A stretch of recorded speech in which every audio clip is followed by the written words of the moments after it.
Baik, Assalamualaikum warahmatullahi wabarakatuh. Sebelumnya izin memperkenalkan diri, nama saya Rafa Rantisi dengan NIM 2410953014. Di sini saya akan membacakan hasil analisa saya yang pada praktikum yang telah saya laksanakan pada tanggal 29 April 2025 dengan asisten Uda Zaki Ashiraf dan Muhammad Zikra dan Uda Muhammad Zikra Hakim. Baik, untuk rangkaian yang pertama yaitu ada rangkaian RC seri. Di sini diberikan beban yang diketahui sebesar XA sebesar 100 ohm, untuk XB sebesar 100 ohm, dan XC untuk 10 mikrofarad.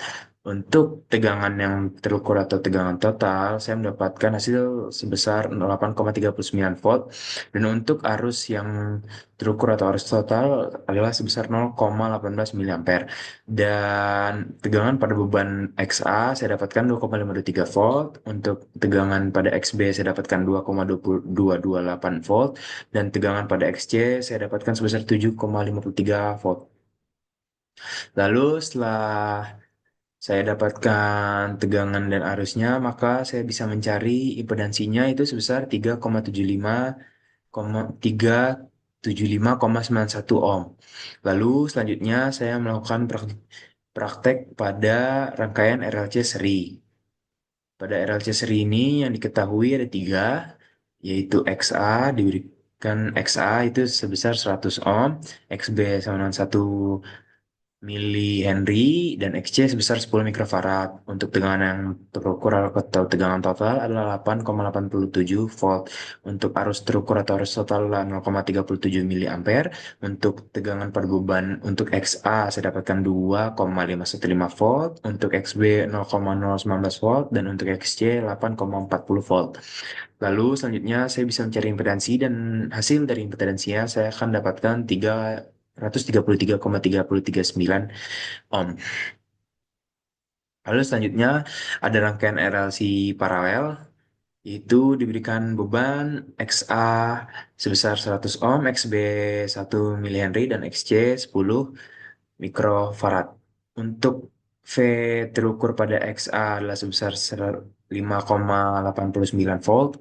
Untuk arus terukurnya adalah 0,13 miliampere. Untuk I1, untuk arus satunya 0,3 miliampere, arus duanya 0,5 miliampere, dan arus ketiganya 0,2 miliampere.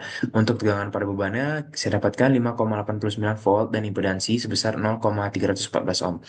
Untuk tegangan total pada XB saya dapatkan 5,9 volt. Untuk arus terukurnya saya dapatkan 0,12 miliampere, arus satunya 0,02 miliampere, arus keduanya 0,65 miliampere, dan arus ketiganya 0,05 miliampere.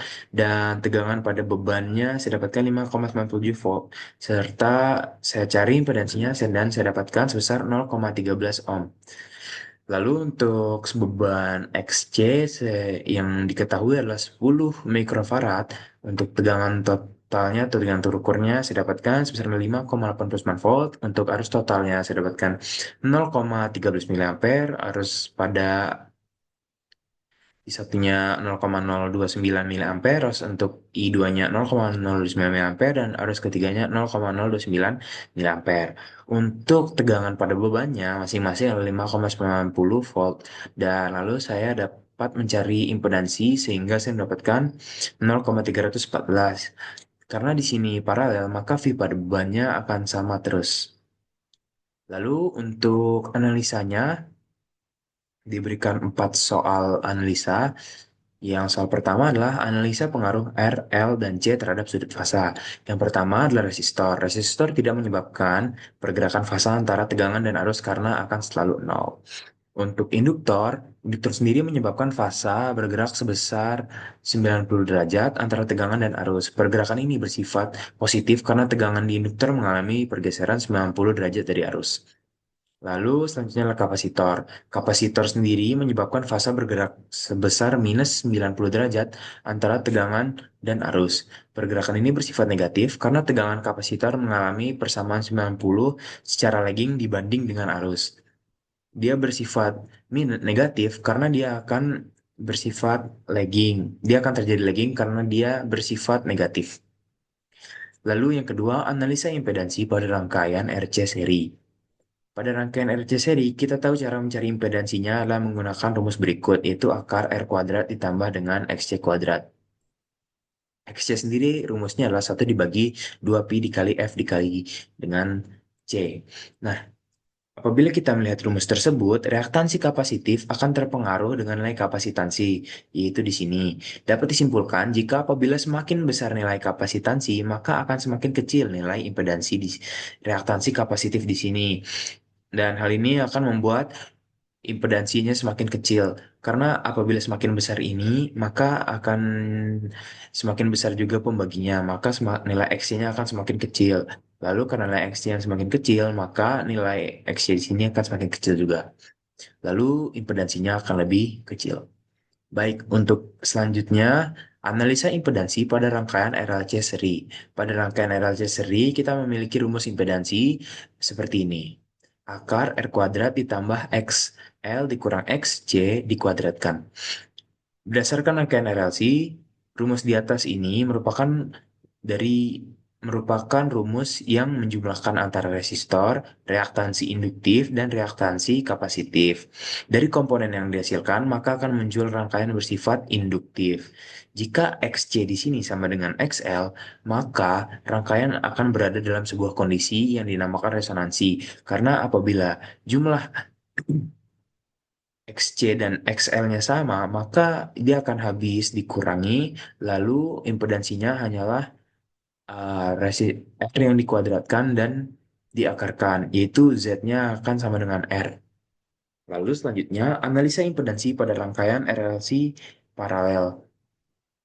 Untuk rumus RLC paralel, kita dapatkan info bahwa Z sama dengan 1/akar 1/R kuadrat ditambah 1/XL dikurang 1/XC dikuadratkan. Berdasarkan rumus di sini, kita tahu bahwa XC dan XL akan mempengaruhi impedansi secara searah. Karena apabila XL dan XC lebih besar, maka impedansinya juga akan lebih besar. Karena di sini dia kan bersifat sebagai pembagi.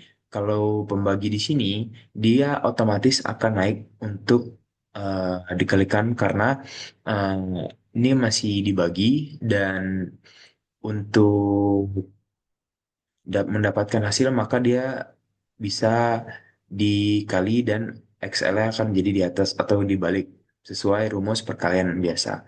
Baik, mungkin itu saja yang bisa saya sampaikan. Mohon maaf apabila ada salah perkataan dan perucapan. Assalamualaikum warahmatullahi wabarakatuh.